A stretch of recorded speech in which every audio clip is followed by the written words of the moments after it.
Bienvenidos al seminario número 8 de Microbiología 1. En esta clase vamos a hablar de parásitos protozoarios del orden Kinetoplastida. En esta primer parte vamos a describir generalidades de kinetoplástidos, en particular de la familia Trypanosomatidae, y nos vamos a focalizar en Trypanosoma cruzi, que es el agente causal de la enfermedad de Chagas. Los objetivos generales de este seminario son conocer la morfología de protozoarios kinetoplástidos para identificar sus diferentes estadios en el ciclo biológico, identificar semejanzas y diferencias entre Trypanosoma cruzi y Leishmania, relacionar la biología de estos parásitos, sus vectores y reservorios con su distribución geográfica y transmisión, analizar los mecanismos patogénicos y de evasión de la respuesta inmune asociados con persistencia parasitaria. En esta primera parte, los contenidos serán generalidades de kinetoplástidos y, en particular, vamos a hablar de Trypanosoma cruzi, su distribución geográfica, ciclo biológico de transmisión, mecanismos de invasión, respuesta inmune y mecanismos de evasión y patogenia. En cuanto a la clasificación taxonómica de estos parásitos, estos los ubicamos dentro del subreino Protozoa, es decir, que son organismos unicelulares eucariotas. Pertenecen al filo Sarcomastigofora, es decir, que son organismos que llevan sobre su cuerpo flagelos. La clase Zoomastigofora ubica aquellos organismos que tienen un cuerpo de forma alargada o esférica, que poseen un núcleo central y pueden tener uno o más flagelos para su desplazamiento. El orden Kinetoplástida refiere a organismos que carecen de mitocondrias, pero en su lugar poseen una estructura única denominada mitocondrión, que vendría a ser como una única mitocondria y que en particular tienen una estructura de ADN mitocondrial que está altamente empaquetado, que se denomina kinetoplasto.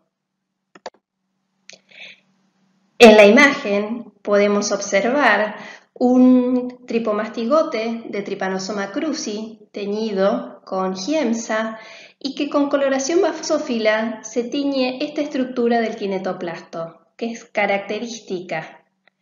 En la imagen de la derecha podemos observar una microscopía electrónica en la que se observa el núcleo de una mastigote y el kinetoplasto en mejor detalle. Trypanosoma cruzi, Leishmania y los trypanosomas africanos causan zoonosis vectoriales. Esto significa que, además de un insecto vector que esté implicado en la transmisión de esta parasitosis, existen reservorios en animales vertebrados. Los kinetoplástidos poseen diferentes estadios morfológicos que están adaptados a su ciclo de vida que transcurre entre un mamífero y un insecto vector. Estos estadios presentan un único flagelo que tiene una estructura característica de las células eucariotas del tipo 9+2. Poseen también una membrana ondulante, tal como lo vimos en tricomonas, que la podemos definir como el trayecto que está por debajo de la membrana plasmática que cubre al flagelo desde el cuerpo basal hasta la liberación por el extremo anterior. Como se observa en la imagen principal, el mitocondrión se encuentra vecino al cuerpo basal, que es donde nace el flagelo, y también está próximo al bolsillo flagelar, que es el sitio donde el protozoario incorpora nutrientes. En la imagen de la derecha podemos observar diferentes estadios de estos parásitos. Una de las características que queremos destacar es que según la ubicación del cuerpo basal respecto del núcleo, si este está anterior o posterior al mismo, vamos a tener una membrana ondulante que puede ser larga, corta o en algunos casos ausente. Esto va a determinar cómo va a ser el movimiento de cada estadio parasitario. En el caso del estadio tripomastigote, podemos observar que el cuerpo basal está posterior al núcleo y esto determina que este estadio parasitario tenga una membrana ondulante muy larga respecto, por ejemplo, del estadio epimastigote, que tiene una membrana mucho más corta. El estadio amastigota posee un pequeño flagelo o bien está casi ausente. Estos parásitos poseen un citoesqueleto compuesto de microtúbulos o peliculares a lo largo de todo su cuerpo, de manera similar a lo que vimos en apicomplexa. Con respecto a la superficie del parásito, una característica de los kinetoplástidos es que poseen su superficie cubierta de glicoproteínas. Estas les sirven para la invasión celular y para evadir la respuesta inmune. La mayoría de las proteínas o glicoproteínas de superficie se unen a la membrana por un anclaje de glicofosfoinosítidos y se ubican en la capa fosfolipídica externa de la membrana plasmática. El ergosterol reemplaza al colesterol cumpliendo las mismas funciones de dar estructura a la membrana plasmática, en particular de los kinetoplástidos, y también está presente en los hongos. Es importante destacar que el ergosterol es uno de los principales blancos de acción de fármacos contra estos protozoarios. En cuanto a la replicación del parásito, estos se dividen por fisión binaria. En cuanto a la nutrición, los nutrientes ingresan por el bolsillo flagelar y van a ser empleados por el mitocondrión o bien también por otra estructura característica de los parásitos, que es el glicosoma, donde se encuentran todas las enzimas relacionadas con el metabolismo de la glicólisis a fin de obtener energía. Dependiendo de cuál sea el estadio parasitario, estos parásitos se van a adaptar para utilizar aminoácidos o ácidos grasos para obtener la energía. Estos parásitos también necesitan obtener hierro y aminoácidos específicos, por ejemplo la arginina, para el crecimiento. La enfermedad de Chagas es una zoonosis vectorial causada por Trypanosoma cruzi y es endémica en Argentina y Latinoamérica. Como se observa en el mapa, la distribución geográfica de Trypanosoma cruzi coincide con la de su insecto vector, encontrándose triatominios infectados desde el sur de los Estados Unidos hasta Chile y Argentina, los países más al sur en Latinoamérica. Además, hay factores socioeconómicos deficientes que favorecen la instalación del insecto vector en la vivienda humana y o en el peridomicilio. En los últimos años, la creciente migración de individuos desde Latinoamérica a otros lugares del mundo favorecieron la globalización de esta parasitosis. Al observar más en detalle en el mapa nuestro país, podemos observar que todavía hay provincias con transmisión vectorial activa, que son aquellas que están indicadas en naranja oscuro. Sin embargo, hay provincias donde se está cercano a la interrupción de la transmisión vectorial y están indicadas en naranja claro, y áreas donde ya se interrumpió este tipo de transmisión, indicadas en amarillo. Las provincias que están marcadas de color verde indican áreas donde el principal vector ha sido eliminado o bien, como en el caso de la región patagónica, las condiciones climáticas son inadecuadas para el establecimiento de colonias de trateominios que sean de relevancia epidemiológica. El ciclo de vida de Trypanosoma cruzi transcurre a través de su alternancia entre su insecto vector, a quien designamos hospedero intermediario, y su hospedero definitivo, que puede ser el hombre o bien diversos mamíferos. Más de 110 especies de insectos que pertenecen a la familia Reduvidae y a la subfamilia Triatominae son vectores biológicos de la enfermedad de Chagas. Las distintas especies y subespecies que conforman esta subfamilia han sido identificadas taxonómicamente por las características morfológicas de los adultos. Trypanosoma cruzi es transmitido por insectos hematófagos que frecuentemente colonizan viviendas precarias, emergiendo durante la noche de entre las grietas de las paredes de adobe y techos de paja para alimentarse sobre los habitantes dormidos y animales domésticos.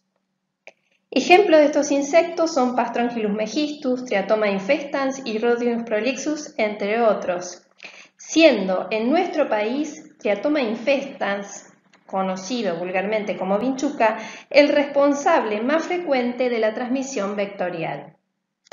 En la imagen podemos observar los distintos estadios evolutivos del vector, que van desde los estadios juveniles, denominados ninfa, a las formas adultas. Es importante destacar que los distintos estadios del vector, desde ninfa 1 hasta adultos, son hematófagos, lo que implica que pueden adquirir la infección con Trypanosoma cruzi y luego transmitirla de por vida. En relación a los ciclos de transmisión de Trypanosoma cruzi en los que interviene el vector, podemos definir al ciclo doméstico como aquel que perpetúa la infección entre los seres humanos y los animales domésticos, como perros y gatos, que ocurre principalmente en las viviendas rurales o en las zonas periurbanas, sobre todo en casas que tengan paredes de adobe y techos de paja. Los principales reservorios del parásito, como ya mencionamos, son los perros, los seres humanos, gatos y en algunos países los cobayos. El vector vive y se multiplica en las grietas de las paredes, agujeros del techo, debajo y detrás de los muebles y de los cuadros. Por otra parte, en el ciclo selvático intervienen triatomas selváticos que se infectan y a su vez transmiten la infección a roedores, marsupiales y otros animales salvajes. En el peridomicilio se encuentran mamíferos que entran y salen libremente de las viviendas del hombre o bien viven cerca de ellas. Estos pueden ser roedores, animales domésticos, marsupiales, gatos, perros, cabras. Y triatomas selváticos que van a ser atraídos a la casa por el alimento. La importancia del peridomicilio radica en que constituye el nexo entre los ciclos domésticos y selváticos. Voy a iniciar la descripción del ciclo de vida de Trypanosoma cruzi, ubicándome inicialmente en el insecto vector. El vector hematófago ingiere tripomastigotes circulantes mientras se alimenta de la sangre de un hospedador que ya está infectado. En el aparato digestivo del insecto, estos tripomastigotes sanguíneos se van a diferenciar al estadio epimastigote, que es un estadio replicativo pero no infectivo. Allí se van a multiplicar, se van a dividir por fisión binaria y luego se van a diferenciar a tripomastigotes metacíclicos. Este proceso es conocido como metaciclogénesis. La transformación de los epimastigotes a tripomastigotes metacíclicos ocurre naturalmente en el tracto digestivo del insecto vector y es un paso esencial en la perpetuación del parásito en la naturaleza. Los tripomastigotes metacíclicos son el estadio infectivo que van a ser eliminados en las heces del insecto vector durante un nuevo episodio alimentario y van a ser capaces de penetrar por una solución de continuidad de la piel o bien a través de las mucosas a los tejidos del hospedador. Luego del ingreso del parásito al torrente sanguíneo, este se va a diseminar y el parásito va a poder ingresar a diferentes tipos de células nucleadas. Dentro de estas células, los parásitos ¿sí? Los tripamastigotes, se van a diferenciar al estadio amastigote, que es el estadio de activa división en el mamífero. Posteriormente se van a transformar nuevamente a tripomastigotes circulantes, los cuales van a ser liberados al torrente sanguíneo para infectar nuevas células o ser ingeridos por el nuevo vector. Se han descrito varias vías de transmisión para adquirir la infección con Trypanosoma cruzi.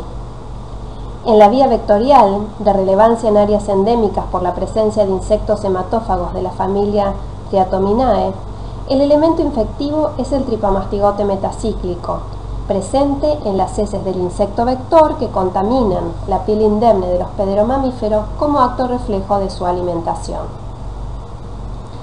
La vía congénita puede ocurrir a partir de cualquier madre infectada con Trypanosoma cruzi, tanto en etapa aguda como crónica, debido a la persistencia parasitaria, aunque ésta no pueda ser detectable por métodos directos convencionales, pero sí es suficiente para poder llegar a la placenta. En este caso, el elemento infectivo es el tripomastigote circulante. Si bien la probabilidad de transmisión congénita es baja, de un 4 a 10% aproximadamente, esta está presente en todas las gestaciones. La transmisión por transfusiones es la segunda vía en importancia en zonas endémicas y la de mayor relevancia fuera de ella. En Argentina y otros países de Latinoamérica es obligatorio realizar el tamizaje serológico del donante.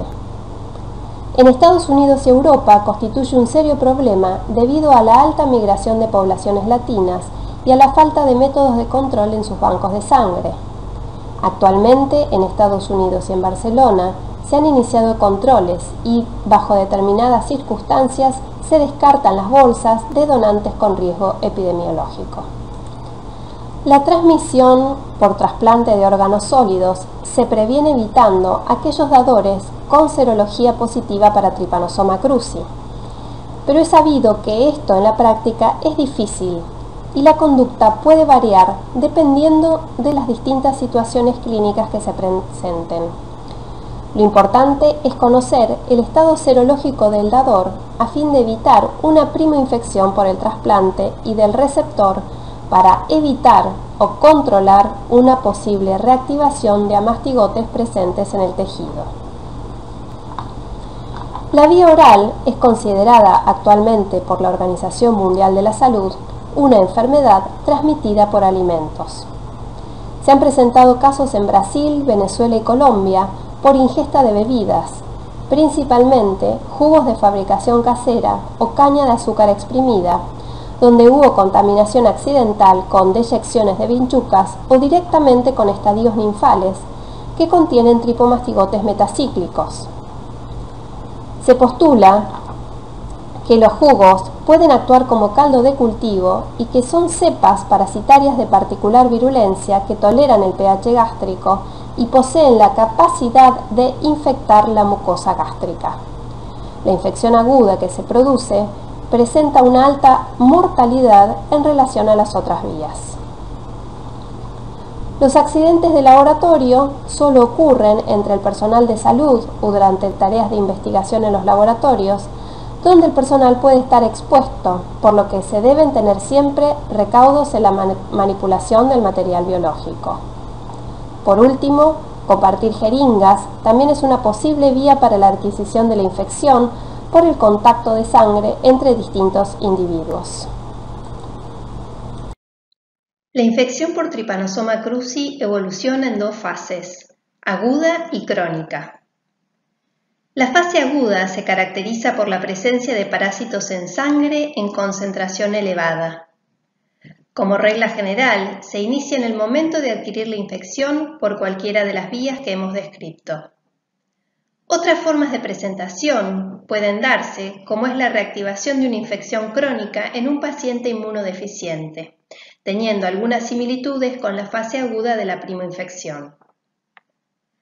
La duración y la presentación clínica de la fase aguda pueden ser variables, dependiendo de la edad del paciente, su estado inmunológico, la presencia de comorbilidades y la vía de transmisión.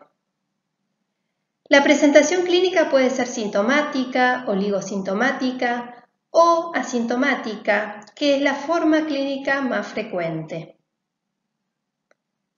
El mayor riesgo de transmisión vectorial se encuentra en los niños menores de 10 años. En la fase aguda vectorial, las manifestaciones clínicas inespecíficas son más frecuentes que aquellos signos específicos, pudiendo estar presentes además en casos agudos adquiridos por otras vías. En este subgrupo se incluyen signos y síntomas generales que en zonas endémicas por sí solos pueden hacer sospechar de infección aguda por Trypanosoma cruzi. Estos son fiebre, hepatoesplenomegalia, y más o menos frecuente puede haber manifestaciones de miocarditis o meningoencefalitis. Las manifestaciones clínicas específicas se presentan solamente en el 5% de los casos agudos. Como muestra la imagen, el chagoma de inoculación, en particular el complejo oftalmoganglionar, es indicativo de la puerta de entrada de la vía de transmisión vectorial. El chagoma de inoculación es una lesión cutánea, poco o nada dolorosa, más frecuente en cara, brazos y piernas, que es donde pica el vector. El complejo oftalmoganglionar, conocido como signo de Romaña, es una forma particular de chagoma de inoculación caracterizado por un edema bipalpebral, unilateral, elástico e indoloro. La fase crónica corresponde a la etapa que continúa de la fase aguda y comienza cuando la parasitemia se vuelve indetectable por los métodos parasitológicos directos. Asociamos la desaparición de parasitemia al control del parásito por el sistema inmune. Se enfatiza que la parasitemia no desaparece en la infección crónica. Esto hace posible las transmisiones transplacentarias y transfusional.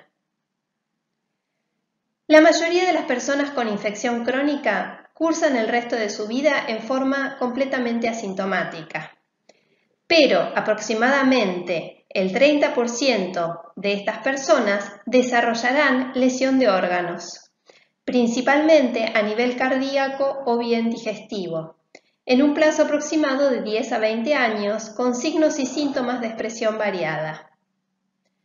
Esto actualmente se lo clasifica como fase crónica con patología demostrada. Dentro de esta categoría está la forma clínica cardíaca, que es la forma más frecuente en la Argentina, con variaciones en el sistema de conducción que pueden provocar arritmias, agrandamiento del corazón, como puede verse en la radiografía, e insuficiencia cardíaca. La forma digestiva consiste en megacolon o megaesófago, visualizados por el agrandamiento de las vísceras, asociado a denervación y que produce constipación y disfagia respectivamente. Esta forma clínica es más común en el nordeste de Brasil. El 70% de los individuos infectados va a continuar asintomático. Actualmente esto se lo clasifica como en fase sin patología demostrada. Antes esto se lo denominaba forma indeterminada. No se dispone a la fecha de una explicación definitiva acerca de por qué determinados individuos desarrollan sintomatología o bien una forma clínica en particular. Esto podría atribuirse tanto a factores dependientes del hospedero como del parásito. Se asocia la aparición de lesiones tisulares a la respuesta inflamatoria inducida por la persistencia del parásito en tejidos. Tal como hemos mencionado al inicio de esta clase, los diferentes estadios parasitarios poseen características que le permiten desarrollarse en cada hospedero. En este sentido, la resistencia a la lisis mediada por complemento le permite a los estadios infectivos de Trypanosoma cruzi establecer la infección en el hospedero mamífero. La resistencia a la lisis mediada por el complemento le sirve a los tripomastigotes metacíclicos para sobrevivir al inicio de la infección, es decir, cuando ingresa por la lesión cutánea, y también le permite al tripomastigote sanguíneo en una infección temprana para poder diseminarse por la circulación y llegar a invadir diferentes tejidos. Los amastigotes, en fase aguda, aparentemente, podrían estar por un corto tiempo de forma extracelular en la circulación. La resistencia al complemento no solamente bloquea la lisis, sino que impide la opsonización del parásito y que éste sea fagocitado y destruido. Posteriormente, cuando comienza a desarrollarse una respuesta inmune específica, se inducen anticuerpos específicos que podrían lisar a los parásitos por la vía clásica del complemento. La susceptibilidad a la lisis mediada por complemento varía según la cepa del parásito. Trypanosoma cruzi tiene varias moléculas que lo ayudan a evadir al sistema del complemento y por lo general la mayoría de estas moléculas tienen como blanco la conversión de C3 a C3b, que es un paso crítico en la activación del complemento. El único estadio de Trypanosoma cruzi que es susceptible a la lisis por complemento es el lepimastigote, por eso no es infectivo. Se dice que las aves son refractarias a la infección ya que poseen un sistema de complemento que tiene la capacidad de destruir a los tripomastigotes metacíclicos. En esta diapositiva vamos a describir la secuencia del proceso de invasión de Trypanosoma cruzi hacia la célula huésped. Lo primero que tiene que hacer el parásito antes de llegar a su célula blanco es atravesar la barrera de la matriz extracelular. Para ello, el parásito posee en su superficie diferentes moléculas que le van a permitir unirse a fibronectina o laminina de la matriz extracelular, abriéndose camino para poder comenzar a atravesar esta matriz. El parásito posee enzimas que le van a permitir degradar o hidrolizar colágeno y fibronectina, ¿sí?, a través de distintas proteasas que posee. Una vez que el parásito pudo atravesar esa matriz extracelular, se adhiere a su célula blanco. Esto lo realiza a través de distintas moléculas de superficie. Hay muchas glicoproteínas que son abundantes en la superficie de Trypanosoma cruzi y están ancladas a la membrana parasitaria a través de glicofosfoinosítidos y contienen una gran variedad de oligosacáridos. Posteriormente, se produce un aumento en los niveles de calcio en la célula blanca que van a permitir el ingreso del parásito. Trypanosoma cruzi tiene diversas moléculas de adhesión y estrategias de invasión que aumentan la capacidad de persistencia. También hay diversidad en los distintos estadios y en los genotipos de Trypanosoma cruzi. La movilización de calcio desde el retículo endoplasmático de la célula huésped por los factores que secreta Trypanosoma cruzi promueven la invasión.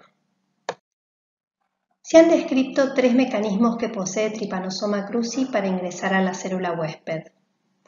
Estos difieren según se trate de células fagocíticas o no fagocíticas y del estadio parasitario implicado. Uno de los mecanismos de invasión de células no fagocíticas es aquel que se produce con el reclutamiento de lisosomas, iniciado en respuesta a la señal de calcio que se produjo por la interacción del parásito con la célula huésped que hemos descrito en la diapositiva anterior. La fusión de lisosomas provee de membrana para la formación de la vacuola parasitófora incipiente.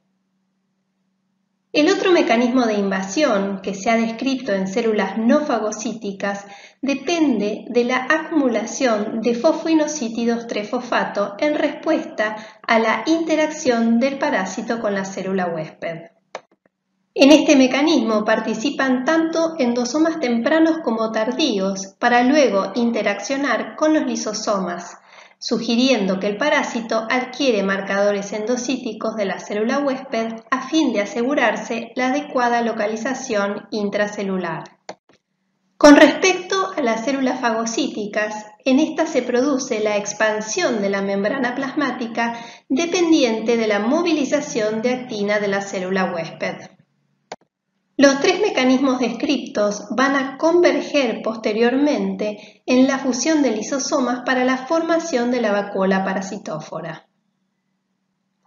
Los tripomastigotes internalizados van a secretar diferentes moléculas que producirán la desestabilización y desintegración de la vacuola, y el parásito, que ya ha iniciado su diferenciación a mastigote, quedará localizado en el citoplasma. El amastigote se puede dividir varias veces sin diferenciarse a tripomastigote. Cuando se diferencia, sale de la célula huésped o bien la rompe e invade a otras células en el mismo tejido. También podría diseminarse por circulación a otras localizaciones. Al inicio de la invasión de la célula huésped, en este caso macrófagos, la primera barrera que encuentra Trypanosoma cruzi es el estrés oxidativo. Como mecanismo de control de patógenos intracelulares, la NADPH oxidasa, presente en la membrana del fagolisosoma de los macrófagos, produce especies reactivas del oxígeno.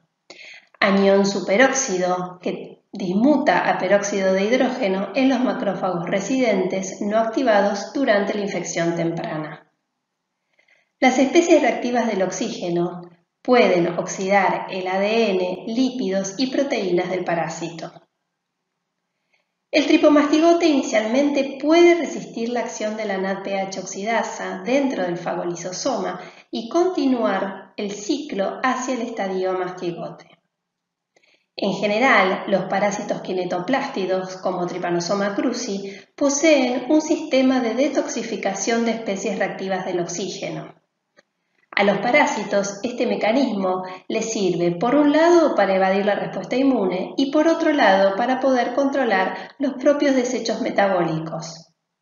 En este sentido, gran parte de los fármacos que están presentes en el mercado contra este tipo de parásitos estimulan la producción de radicales libres o bien inhiben el sistema detoxificador del parásito. El sistema enzimático parasitario le permite al tripomastigote evadir la acción de la NADPH oxidasa utilizando diversas enzimas como peroxidasas y superóxido dismutasas. Por otra parte, cuando se inicia el control de la infección aguda, los macrófagos activados por una respuesta con un perfil de tipo Th1 producen además especies reactivas derivadas del óxido nítrico. El tripomastigote es destruido en el fagolisosoma de un macrófago activado. El anión superóxido combinado con el óxido nítrico producen el peroxinitrilo. Este es un compuesto oxidante muy potente. Un exceso de radicales libres genera el daño en el parásito. Trypanosoma cruzi posee diversas moléculas de superficie que actúan como patrones moleculares asociados a patógenos, conocidos por su sigla PAMs. Estos PAMs tienen la capacidad de activar la respuesta inmune innata por medio de receptores de reconocimiento de patrones, como por ejemplo los receptores de tipo TOL. En el caso de Trypanosoma cruzi, las mucinas, ancladas por GPI a las membranas y presentes en la superficie del parásito, tienen la capacidad de unirse a receptores de tipo TOL2,6. Esta interacción permite la activación de células dendríticas, macrófagos y células NK en la etapa aguda de la infección. Estas células tienen la capacidad de destruir al parásito e inducir una respuesta inmune primaria con producción de interferón que llevaría hacia un perfil de tipo Th1. En este caso, se pueden inducir mecanismos efectores con la presencia de linfocitos CD8 citotóxicos que destruirían a estadios intracelulares del parásito. Además, las células plasmáticas tienen la capacidad de producir anticuerpos que lisen u opsonicen a estadios extracelulares del parásito, como por ejemplo tripomastigotes extracelulares o bien a mastigotes liberados al medio luego de la destrucción de la célula huésped. Los parásitos opsonizados pueden ser fagocitados por macrófagos activados de tipo M1. Es importante destacar que si bien los linfocitos CD8 tienen la capacidad de destruir las células infectadas, esto produce un control de la parasitemia, pero por otro lado produce daño a nivel tisular. Todos estos mecanismos de control que se producen durante la infección por Trypanosoma cruzi logran bajar la carga parasitaria de la etapa aguda, pero no logran erradicar por completo el parásito, ya que este tiene múltiples mecanismos de evasión de la respuesta inmune. La falla de la respuesta inmune en pacientes infectados crónicamente puede aumentar la carga parasitaria y producir enfermedad. Como se ha mencionado previamente, la reactivación secundaria, por ejemplo, en una situación de trasplante o bien otras situaciones de inmunosupresión, como puede ser el SIDA, tratamientos oncológicos o enfermedades reumatológicas. En estos casos, las manifestaciones de la reactivación pueden ser cardíacas, neurológicas y con síndromes febriles prolongados. Es importante destacar que en estos casos la mortalidad es elevada si no se realiza el diagnóstico precoz que permita dar un tratamiento antiparasitario. Trypanosoma cruzi posee diferentes mecanismos de evasión de la respuesta inmune que podríamos englobarlos en tres grandes grupos: mecanismos distractivos, mecanismos modulatorios y mecanismos de destrucción. Con respecto a los mecanismos de distracción, uno muy fácil de comprender es su reclusión dentro de la célula. En un hábitat intracelular, el parásito lo vamos a encontrar tanto al inicio y establecimiento de la infección, en una etapa aguda, como en una etapa crónica donde persisten los amastigotes en los tejidos que no son controlados por una respuesta inmune. Tanto el capping como el shedding sirven para evadir la acción de los anticuerpos específicos. La definición de capping está relacionada con la exocitosis o endocitosis de complejos antígeno-anticuerpo. Esto está basado en el concepto de que la membrana plasmática es un mosaico fluido y cuando se unen anticuerpos a la superficie del tripomastigote, este puede reacomodar esta membrana para que los complejos antígenos-anticuerpo queden concentrados en un cap o casquete que posteriormente va a ser internalizado o liberado al medio ambiente. Respecto del shedding como mecanismo de evasión, el tripomastigote secreta antígenos o moléculas que son inmunodominantes para que los anticuerpos puedan reconocerlas y unirse en el plasma, fuera de él, ¿sí? Y no en su membrana plasmática, que podría provocar la fijación del complemento y su posterior lisis.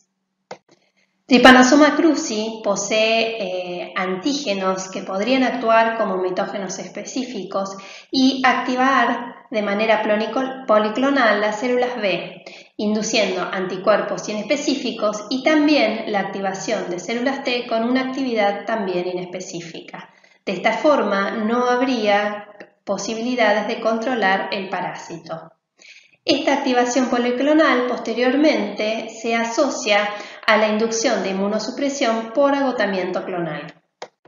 En relación a la modulación de las células dendríticas, esta estaría asociada a una disminución de la respuesta inmune con la disminución en la producción de la interleuquina 12, TNF-alfa, e induciendo la disminución de la activación de células T y la producción de interferón gamma.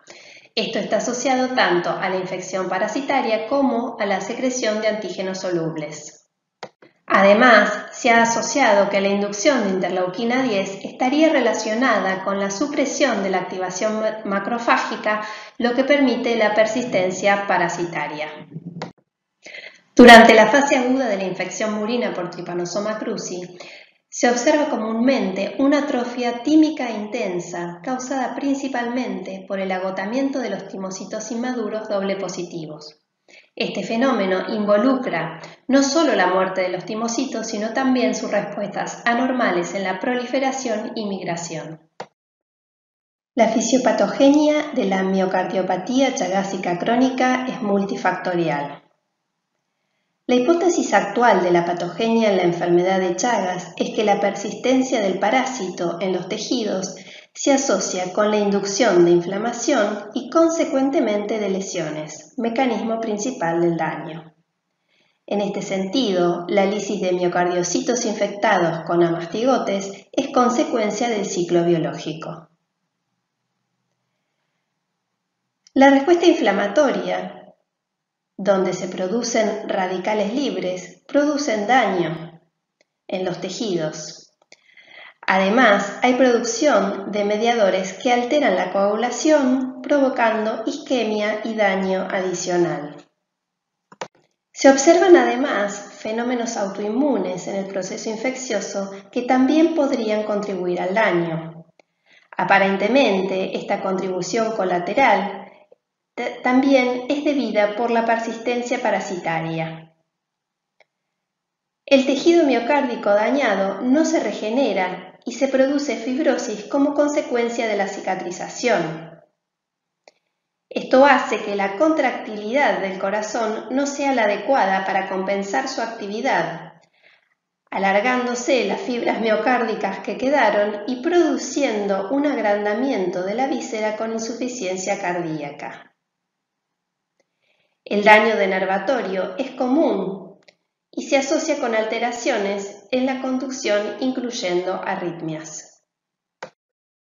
Las conclusiones de esta primera parte del seminario son: la enfermedad de Chagas es una zoonosis parasitaria causada por Trypanosoma cruzi que se transmite por insectos vectores triatominos. Durante su ciclo de vida, el parásito alterna su desarrollo entre el insecto vector y diferentes animales vertebrados. Trypanosoma cruzi posee otras vías de transmisión no vectoriales de relevancia.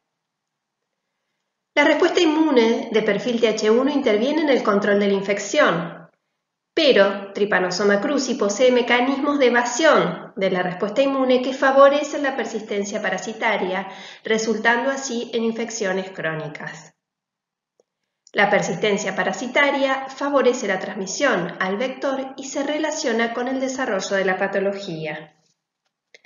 Muchas gracias por su atención.